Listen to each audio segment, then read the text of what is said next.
हम भूल गए थे।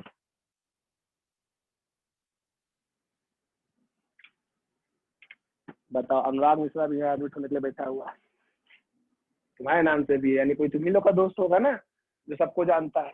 आई is equal to D Q by D T और I is equal to delta Q by delta T कब लगाना है, ये लास्ट क्लास हम बताए थे। कोई अगर ना आया हो लास्ट क्लास चिंता मत कीजिएगा। यहाँ से D Q is equal to क्या हो जाएगा, लेट हो गया, टाइम पे आना, बहुत थक के आ रहा है, आराम से लैपटॉप पे दबा। गरीब आदमी का एक ही लैपटॉप, वो भी गया तो हम ऑनलाइन क्लास नहीं देने में तकलीफ दे रहा है लोग। कौन बोला ना कहीं?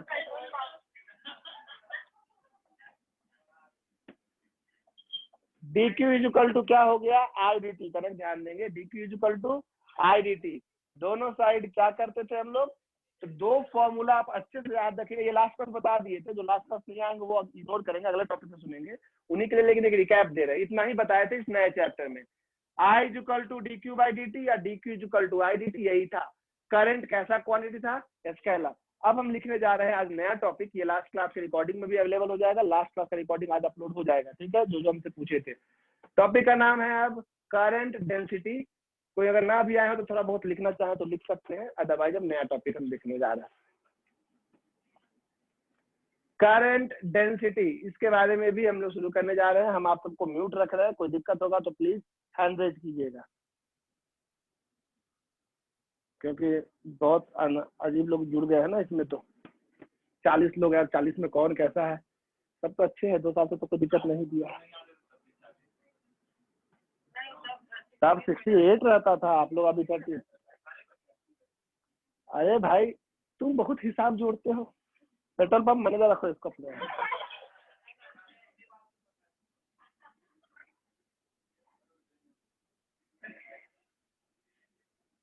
हाँ देखिएगा ध्यान से, सब लोग सुनेंगे। अब तुम बाहर से आया, उससे गप भी मार रहा है, सब चीज कैसे होगा बता। लिख लिया तो क्या बोला, ये तुमको बता रहा था ना, वेरी गुड, ये तुम अच्छा काम किया। अब ध्यान से देखेगा, आप गप किया ना तो बहाना भी नहीं चलेगा, समझा। एक आध को बहाना तो एकदम पेटेंट करवा लिया। टाइम पूछ रहे थे भैया। करंट डेंसिटी, ठीक है, नया टर्म है, इसका नाम क्या है, करंट डेंसिटी। करंट अलग था, ये है करंट डेंसिटी। और करंट डेंसिटी को हम लोग जे सिंबल से दिखाएंगे, जे से। और ये एक स्केलर नहीं, ये कैसा क्वांटिटी है, वेक्टर क्वांटिटी है।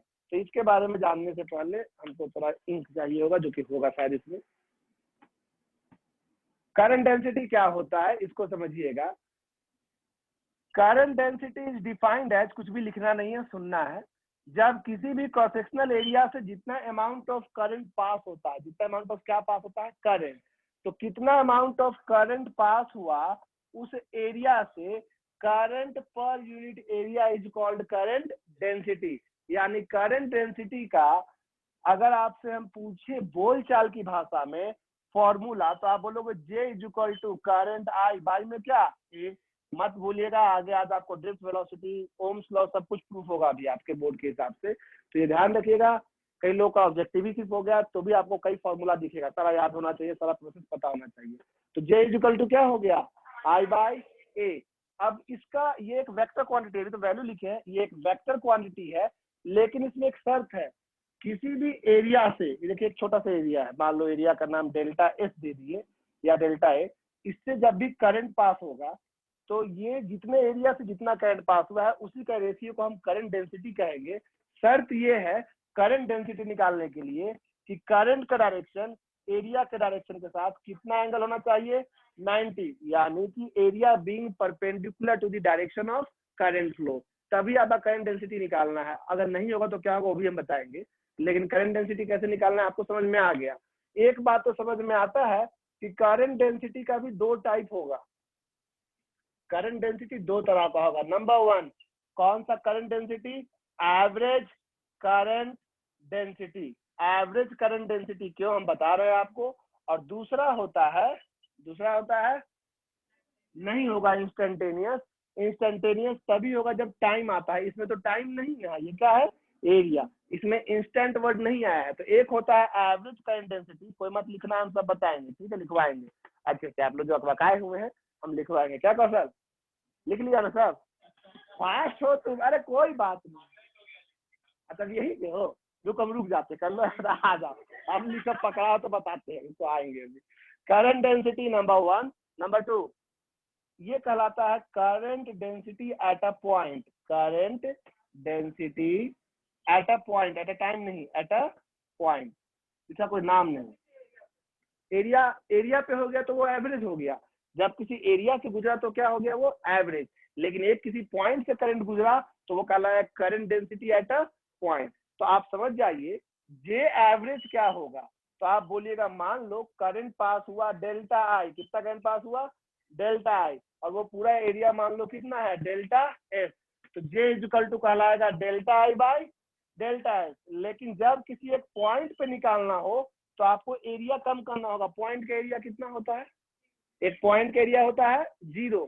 लेकिन अगर आपको एक पॉइंट पे निकालना है तो एरिया का वैल्यू 0 डालना होगा। जैसे अभी ये पूरा एरिया पे निकला, एक पॉइंट पे निकालने बोलेंगे तो पॉइंट का तो एरिया 0 होता है, यानी इस फॉर्मूला पे हमको 0 डाल देंगे तो समथिंग बाई 0 इन्फिनिटी यानी नॉट डिफाइंड हो जाएगा। इसीलिए मैथ में हाँ वही बोलने जा रहे हैं, दोबारा 10 बार बोल ही चुके, फिर वही बोलना पड़ता है ना। ऑनलाइन रिकॉर्डिंग तो हो रहा है, बाद में बच्चे कभी देखेंगे तो कंफ्यूज ना हो। खैर, जब भी आपको किसी एक पॉइंट पे निकालना होता है तो एरिया कम से कम यानी 0 करना होगा। 0 करने पे नॉट डिफाइंड होगा, इसीलिए हम लोग मैथ का हेल्प लेते हैं, लिमिट लेना पड़ता है। टेंस टू 0 यानी 0 के इतना, लेकिन 0 नहीं, 0.000 समथिंग 0। उसके लिए जब आप लिमिट लेते हो तो डेल्टा किसमें कन्वर्ट होता है, याद है ना, डी में। तो J equal to delta I by delta S के बजाय ए 11th की बात हम कह रहे हैं, जैसे 11th में हम लोग करते थे वो हम नहीं लिख रहे हैं, डी आई बाई क्या हो गया, डी एस।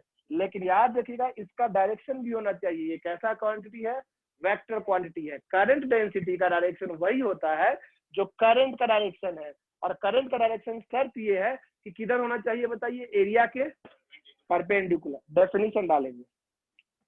काफी लोग वेटिंग रूम में आए हैं तो हमको देखना पड़ेगा।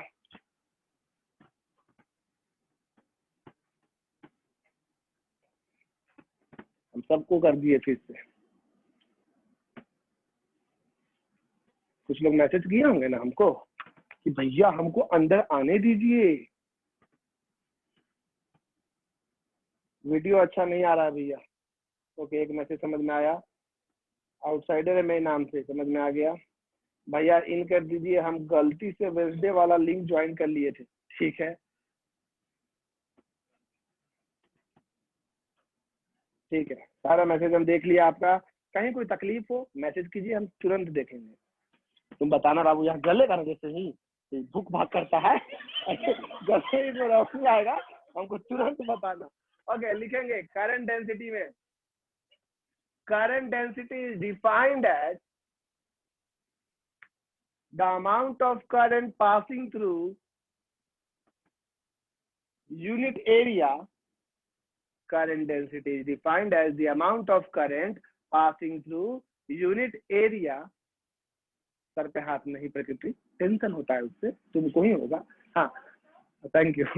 The amount of current passing through, अरे यार यहाँ पे हमको जो क्या क्या लोग कह रहा है, तकलीफ देख रहे हो ना। The amount of current passing through unit area. Current density is defined as the amount of current passing through unit area, comma, area perpendicular to, area being perpendicular to, area being perpendicular to, area being perpendicular to, area being perpendicular to the direction of flow of current, area being perpendicular to the direction of flow of current, area being perpendicular to the direction of flow of current, area being perpendicular to the direction of flow of what, current. Paragraph change. Current density is vector quantity. Current density is a vector quantity, vector quantity, and its direction is same as, current density is vector quantity and its direction is same as, current density is vector quantity and its direction is same as that of the flow of current, same as that of the flow of current. And its direction is same as that of the flow of current. इतना याद रहेगा ना। Current density का formula current पर unit area. Board पे लिखा हुआ, जल्दी से ये कॉन्सेप्ट आप लिखोगे जैसे ये लिखा है, बाकी लोग को लिखने दो ना भाई, लिख लीजिए ये सब कुछ। एम्पियर ऐसा यूनिट, हम सबका डाउट लेते हैं, 1 मिनट। एम्पियर पर मीटर स्क्वायर, हाँ बोलो। Same as that of the flow of current, same as that of the flow of current. देखिए जब आप किसी को डिवाइड करते तो वो पर यूनिट ही कहलाता है, चाहे वो एरिया कितना ही बड़ा हो वो यूनिट ही कहलाएगा। पर यूनिट हो गया ना, डिवाइड करना मतलब हर के हिस्से में कितना पड़ा है कि नहीं, समझ रहा है। एम्पियर पर मीटर स्क्वायर वो ऐसा यूनिट उसका लिखे हैं, हाँ सॉरी, एम्पियर पर मीटर स्क्वायर। मैं इसके अंदर दबा पड़ा है, ये वाला बुक निकालो तो बच्चा लोग, ये नहीं उसके नीचे वाला खींचो। हाँ जी, जे लिख दी ना, कोई दिक्कत नहीं है, कोई दिक्कत नहीं है। अलग अलग बुक वाला सिंबल यूज कर सकता है, उससे कोई दिक्कत नहीं है। कोई भी जे आप लिख सकते हैं यहाँ पे, उससे कोई दिक्कत नहीं है, यहाँ उससे कोई दिक्कत नहीं, कोई दिक्कत नहीं है, कोई दिक्कत नहीं है, उससे कहीं नंबर नहीं कटेगा, कोई दिक्कत। आप कैपिटल लिखिए कोई दिक्कत नहीं, स्मॉल लिखिए कोई दिक्कत नहीं है। चीजों पे आप लोग पड़े हुए हैं भगवान। हो जाएगा तो प्लीज आप हमको बताएंगे, आगे भी बढ़ना है।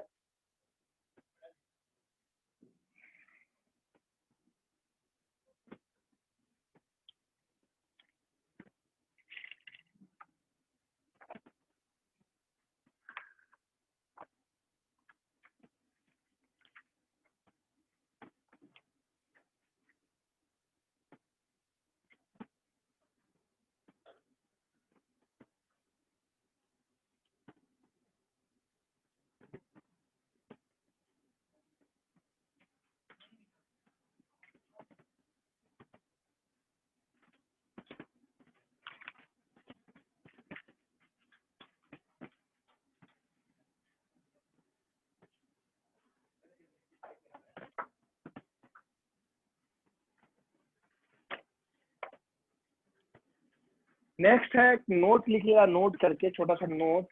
If current is not perpendicular to, if current is not perpendicular to, रुक गया उसमें, लिख लो।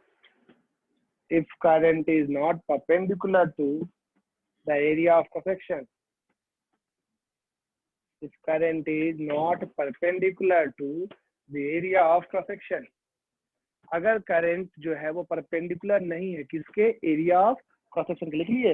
If current is not perpendicular to the area of cross section, नियम तो ये है कि भाई करंट और एरिया आपस में परपेंडिकुलर होना चाहिए और जे का डायरेक्शन करंट की ओर ही बनेगा। लेकिन अगर ऐसा ना हो,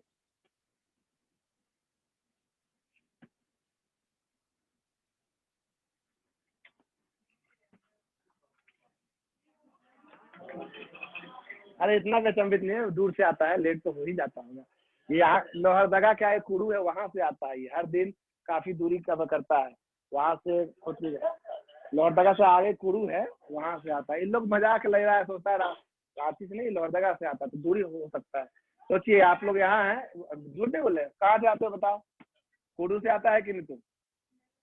अरे हम झूठ क्या है बोले, बोलो ना भाई।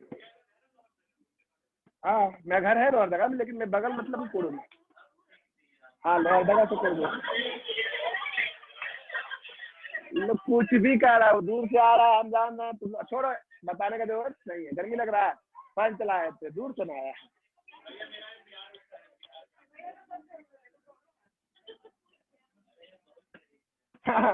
तुमको जलन का है पेट्रोल पंप, मेरे पास बहुत पैसा है, बहुत रईस है, तुमको क्या दिक्कत, तुम चाहता रात में सब तुम नहीं अंदर है, कोई तुमसे ऊपर नहीं जाए। ओके देखिए आप ध्यान से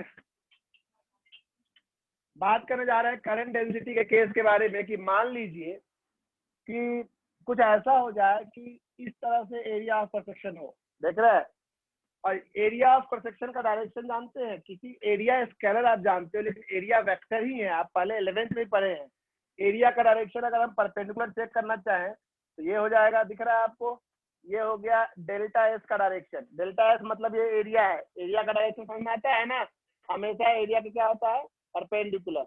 जैसे ये हथेली, आप नॉर्मल वेक्टर गॉस लॉ में पढ़े होंगे हर जगह, हमेशा एरिया का डायरेक्शन, एरिया क्या होता है, परपेंडिकुलर। मान लीजिए कि मेरे पास रेड पेन है, जो कि है नहीं है, रुक रहे हैं,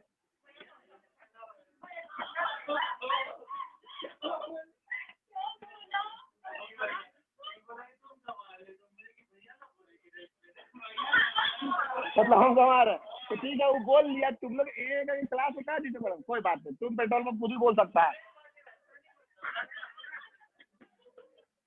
मतलब एक तो ऑनलाइन से परेशान है, 2-3 कुत्ता लोग से अलग से हम परेशान है, जान दो। हाँ तुम नहीं, सॉरी। यहाँ देखो, अगर करंट इधर जा रहा है, मान लो कितना अमाउंट ऑफ करंट पास कर रहा है, डेल्टा आई, और एरिया वेक्टर इधर है, तो उस केस में हम लोग ये एंगल मान लो कितना है आपका, थीटा है, तो एरिया वेक्टर का हम वो कंपोनेंट लेंगे जो करंट की ओर है। आपको कंपोनेंट तोड़ना हम 11th में सिखाए थे, कोई ना भी सीखे हो तो कोई बड़ी बात नहीं है। जिधर थीटा होता है उधर कंपोनेंट टूटता है, डेल्टा एस कॉस थीटा। तो उस हिसाब से current density J is equal to delta I by area का सिर्फ वही हिस्सा लेंगे जिसका डायरेक्शन, जिसका वो हिस्सा करंट के क्या हो जाए, पैरेलल हो जाए। सुनिए फिर से एक बार, दोबारा समझा रहे हैं, क्योंकि देखिए अजान से नियम क्या है, पहले हमको समझा लेने दीजिए, फिर आप लोग का डाउट लेंगे, तो हमको लगता है कि हम समझा दें तो आपका डाउट क्लियर हो जाएगा। ये एरिया है, ठीक है, अभी करंट इससे जा रहा था कितने एंगल पे, 90। तो हमने कहा था कि नियम ये होता है करंट डेंसिटी के लिए कि करंट को एरिया में क्या होना चाहिए। अब एरिया अगर ये है तो एरिया वेक्टर का डायरेक्शन क्या होगा, एरिया अगर ये है तो एरिया वेक्टर का डायरेक्शन हमेशा एरिया के क्या होता है, परपेंडिकुलर। ये है एरिया, इसके एरिया वेक्टर का डायरेक्शन ये हो गया, और करंट इसके परपेंडिकुलर जाना चाहिए, तो करंट का डायरेक्शन भी यही हो गया। तो ये दोनों पेन आपस में क्या हो गए, पैरेलल। यानी करंट डेंसिटी के लिए आप दूसरी भाषा में क्या बोल सकते हो कि करंट डेंसिटी अगर निकालना है तो करंट को या तो एरिया के परपेंडिकुलर हो या तो एरिया के डायरेक्शन के क्या हो, एरिया वेक्टर के डायरेक्शन में क्या हो, पैरेलल हो। यहाँ पे वो एरिया वेक्टर के डायरेक्शन के पैरेलल नहीं था, तो हम एरिया वेक्टर का वो कंपोनेंट निकाले जो कंपोनेंट इस करंट में क्या हो जाए, पैरेलल। समझ आया?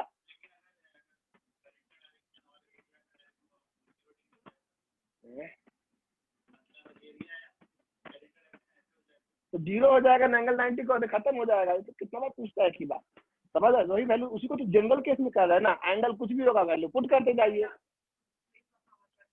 ठंडा लग रहा है, ठंडा लग रहा है, बेचारा लोहरदगा से आपको कस्टमर तो नहीं देख रहा है। लो देख लो यहाँ लोग को, पंखा बंद करवाएगा लेकिन एसी के लिए कुछ नहीं बोलेगा। हम मर जाए लेकिन एसी मास्टर का पैसा लगना चाहिए, पूरा वसूलेंगे। यहाँ हम हर बच्चा को देखते हैं, ठंड उसी से हो लगता है। लेकिन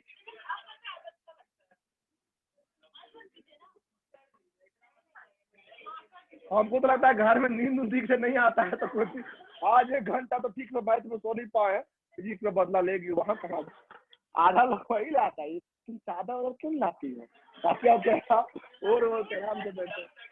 ओके यहाँ देखो, सॉरी माफ करो, J is equal to delta I by, उस केस में हम लिखेंगे डेल्टा एस कौन सा थीटा। फिर से समझा दे, नियम ये है कि अगर ये एरिया है तो एरिया का परपेंडिकुलर को हम एन कैप भी लिखते हैं। क्या लिखते हैं, एन कैप, नॉर्मल लिखने के लिए। तो करंट को इधर जाना चाहिए, एरिया के परपेंडिकुलर या एरिया के परपेंडिकुलर डायरेक्शन के पैरेलल।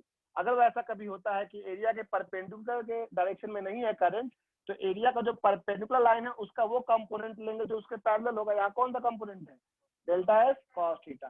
तो J is equal to delta I by delta S cos theta, ये फॉर्मूला। यहाँ से एक बात गौर कीजिए, डेल्टा आई कितना हो जाएगा,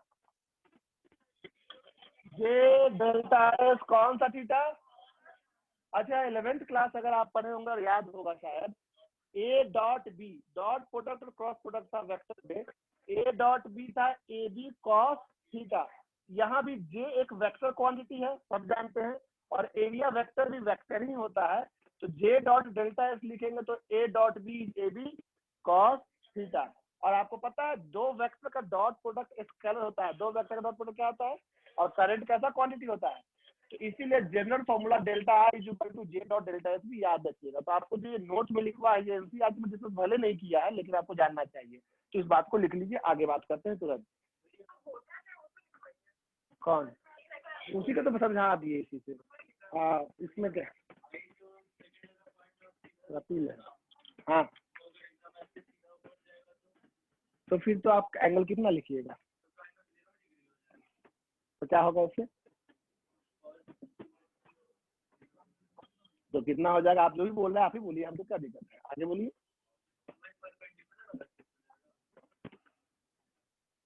इसे जनरल फॉर्मूला ही ना हो गया, आप जो एंगल डालना है पुट करते रहिए। बोलो बोलो रौनक, कुछ बात कर रहे हो दोस्तों से करो। रौनक की रोहन, रौनक तुम हो और तुम हो रोहन, रोहित, रोहित रौनक कंफ्यूज हो जाता है। कल हमको मिले थे तुम ही रौनक क्या, कल तुम नहीं मिले थे। कल रोड पे हमको फुचका खाते हुए कुछ लोग मिले थे लेकिन तुम नहीं थे, पूछा तक नहीं।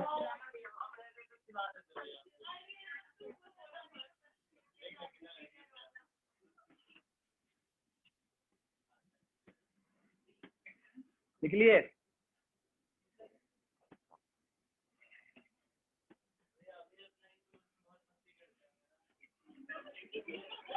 हाँ बचपन में ना तुम लोग होंगे, अब बुढ़ापा में नहीं ना कर सकते, हड्डियों में चोट, कभी भी कुछ भी हो सकता है। ठीक है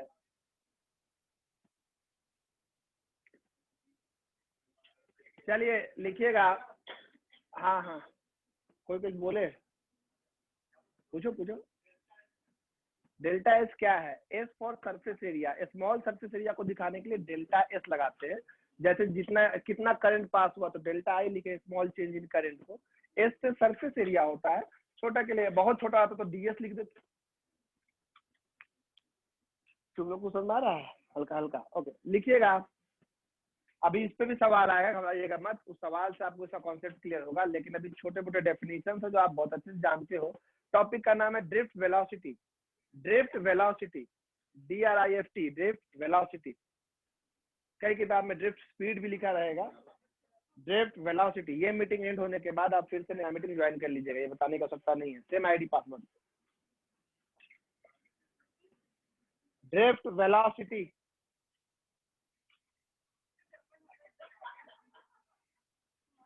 हम देखो जब वो क्या कहावत है कि तालाब का कुछ मछली क्या हो जाए, सरवर जाए, तो या मछला लोग सरा हुआ है, और जो भी है वैसा उन लोग को निकाल दिया जाए। गंदा मछला, वो कोई वो मछला को निकालते हैं। चल निकल, चुपचाप निकल। अरे अकेले नहीं, ये भी जा रहा है साथ में। अगर अब भी नहीं निकले इस मीटिंग के लिए तो अगला दिन हम क्लास बैन हमेशा के लिए। चलिए एक मीटिंग में इज्जत से निकल जाओ, चलो निकलो, कहीं से पीछे से नहीं पढ़ाएंगे, चलो।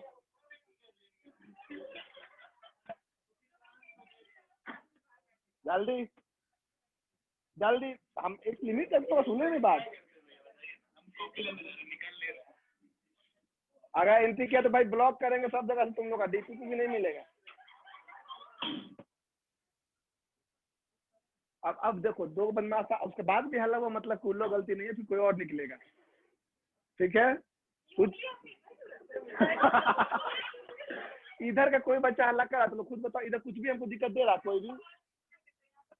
इधर यहाँ पे बस ये बेंच 3, अगर हम सच्चाई में यहाँ बच्चों से पूछे, यहाँ से पूछे, तो मन में सबके प्रति की ठीक किए, बढ़िया किए, अच्छा किए, सब मन में बोल रहा होगा, भले खुल के ना बोले दोस्ती के नाम पे। टॉपिक का नाम है ड्रिफ्ट वेलोसिटी। जरा इंपॉर्टेंट है, ध्यान रखिएगा, इसमें 3 एक्सप्रेशन आएगा। अगर आप ये एमसीक्यू के लिए पढ़ना चाहते हैं तो भी ये बहुत ही इंपॉर्टेंट होगा। और इस चैप्टर का एक समझ लो कि 3 नंबर इससे कंफर्म है, ड्रिफ्ट वेलोसिटी। समझ के कीजिएगा नहीं तो गड़बड़ हो जाएगा। हम लोग सब जानते हैं कंडक्टर क्या होता है, कंडक्टर के बारे में सबको पता है। कंडक्टर एक ऐसा मटेरियल है जिसमें फ्री इलेक्ट्रॉन अवेलेबल होता है फॉर कंडक्शन। फ्री इलेक्ट्रॉन आप जानते हैं कि कंडक्टर में अवेलेबल है, ये कंडक्ट कर सकते हैं, यानी इलेक्ट्रॉन मूव कर सकते हैं। कंडक्टर में, किसी भी कंडक्टर में इलेक्ट्रॉन के अलावा जो भी है वो पॉजिटिव चार्ज है सारे। इसके अलावा इसमें जो भी मटेरियल है, जो भी आयंस है, सारा पॉजिटिव चार्ज है। उसको हम लोग कहेंगे कौन सा आयन? लैटिस आयन, या लैटिस भी सिंपल कहते हैं आप। इलेक्ट्रॉन तो फ्री होता है मूव करने के लिए, लेकिन जितने भी लैटिस है, जितने भी पॉजिटिव चार्ज है, वो मूव नहीं कर पाते हैं अपने वजन की वजह से। और ये सब जो है एक ही पोजीशन पे क्या करते रहते हैं? वाइब्रेट करते रहते हैं। ये इलेक्ट्रॉन फ्री है, यानी ये मूव कर सकता है। और इसीलिए जब इलेक्ट्रॉन एक कंडक्टर में मूव करता है तो होता क्या है कि बार बार उसका टक्कर किससे टक्कर होगा? लैटिस आयन से। और हर टक्कर के बाद इलेक्ट्रॉन में कोई यहाँ फोर्स है नहीं, एक शराबी की तरह ये मूव कर रहा है, इसको पता ही नहीं है किधर जाना है। जिधर भी जाएगा बार बार किससे टक्कर होगा? लैटिस आयन से। एक टक्कर हुआ, आपस में भी टक्कर हो सकता है, एक टक्कर हुआ, फिर टक्कर हुआ, इधर धक्का पे मारा तो उधर चलने लगा, शराबी को जैसा घुमा तो उधर चलने लगता है, फिर कोई धक्का मारा इधर आ गया, फिर इधर चला गया, फिर इधर चला गया, फिर इधर चला गया, इधर चला गया। इसका मतलब हाँ, धक्का ये तो पूरा में लैटिस आयन फैला हुआ है ना, कॉलिजन तो होगा, यह बहुत फ्रिक्वेंटली होता है, बहुत जल्दी जल्दी कॉलिजन होता है। और इसी कारण से आपने 10th क्लास में पढ़ा होगा कि किसी भी इलेक्ट्रॉन का पाथ एक कंडक्टर में कैसा होता है। अब यहाँ पे एक बात उठता है आपके मन में, जो कि आप ज्यादातर 10th के बच्चे बहुत जल्दी पूछते हैं, आप 10th में नहीं पूछ पाए होंगे, इसलिए अभी आपके मन में आ रहा होगा या नहीं आ रहा होगा, कि जब इलेक्ट्रॉन मोशन में है तो इलेक्ट्रॉन के मोशन से क्या पैदा होता है? करंट। बिना यहाँ कोई बैटरी लगाए हर कंडक्टर में क्या पैदा होना चाहिए? करंट। यानी कहीं कोई वायर भी काट के रखा हुआ है, या कोई कंडक्टर है या लोहे का ही है, मान लो ये हैंडल, अगर इसको हम छूते हैं तो हमको इससे क्या लगना चाहिए? करंट। तुम लोग मशीन में कह रहा है जैसे, तुम लोग डिस्टर्ब मत हो, तुम मुझे ध्यान दो। हम ही हुए क्या कि जैसे बहुत नाच गा रहा है ऐसा लगा हमको, बैठ के पढ़ रहा है। 2 people entered in waiting room, यही दोनों होगा।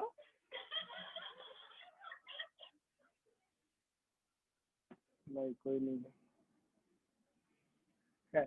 देखो जरूरी है ना, तुम लोग वनवासी करोगे तो एक दिन का तुम लोग को वनवास देना चाहिए ना। हाँ, तो ध्यान रखिएगा, पाथ कैसा होता है? Zig zag.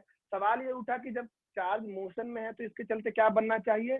करंट। यानी इस गेट को छूते ही हमको करंट लगना चाहिए, लेकिन ऐसा होता क्यों नहीं है? कारण है ये इसके रैंडम मोशन की वजह से।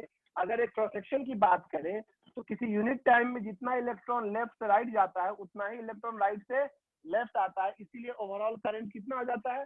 फिर भी मन में एक सवाल उठता है कि इतना एग्जैक्टनेस तो नहीं होगा कि जितना गया उतना ही आ जाए, तो जो बचता भी होगा थोड़ा बहुत वो इतना स्मॉल अमाउंट ऑफ करंट होता है कि उसको कोई फर्क पड़ने वाला नहीं है। तो याद रखिएगा, ड्रिफ्ट वेलोसिटी तक हम बताए नहीं है, अभी तक हम किसके बारे में बात किए? कंडक्टर में होता क्या है, उसका पाथ कैसा होता है। अब क्या करने वाले वो सुनिए। जैसे ही हम कंडक्टर को एक बैटरी से कनेक्ट कर देंगे, बैटरी से कनेक्ट करेंगे मतलब उसके दोनों साइड हम क्या दे देंगे? Potential difference. ये देखो, ये हमारा कंडक्टर था, इसको बहुत ध्यान से सीखने की कोशिश कीजिएगा, दिक्कत तो होता है इसमें। अगर आप इसको बैटरी से कनेक्ट कर दिए, यानी इसमें आपने पोटेंशियल डिफरेंस क्रिएट कर दिया। यानी पोटेंशियल डिफरेंस का मतलब होता है कि अब कंडक्टर के अंदर से आपने क्या पास करवा दिया? Electric field. आपने खुद से पोटेंशियल डिफरेंस क्रिएट करके इसके अंदर से क्या पास करवाया है? बताइए, इलेक्ट्रिक फील्ड। समझ आ रहा है? अब थोड़ा सा पिछला चैप्टर यूज करेंगे, हम वादा किए थे कि इसमें पीछे कुछ यूज नहीं करेंगे, लेकिन अब यूज करना पड़ा एक जगह पे छोटा सा। आपको पता है कि किसी इलेक्ट्रिक फील्ड में अगर कोई चार्ज आ जाता है तो वो चार्ज उस फील्ड में फोर्स महसूस करता है। क्या महसूस करता है? फोर्स। कनक बताओ तो कितना फोर्स महसूस करेगा? बैठे बैठे याद है? नहीं याद है? नहीं। ये फील्ड में ये कितना फोर्स महसूस करेगा, किसी को पता है? हाँ, क्योंकि फोर्स का फॉर्मूला आता है, तुम तो लिखा ही हुआ था, Q into E. F is equal to Q into E. कोई नहीं अगर पढ़े हैं तो याद रखेंगे।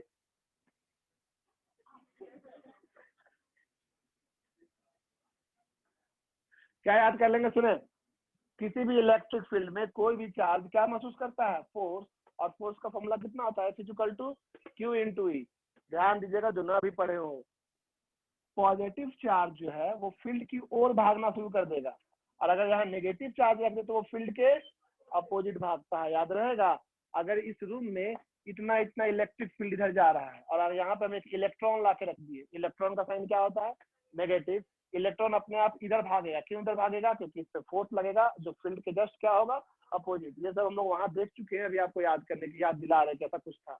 तो जैसे ही आपने इसमें बैटरी लगा दिया, इसमें बैटरी आप जैसे ही लगाइएगा, बैटरी लगने की वजह से इसके और इसके बीच पोटेंशियल डिफरेंस क्रिएट होगा, और जहां कहीं भी पोटेंशियल डिफरेंस होता है वहां पे क्या पैदा होता है, कौन सा फील्ड?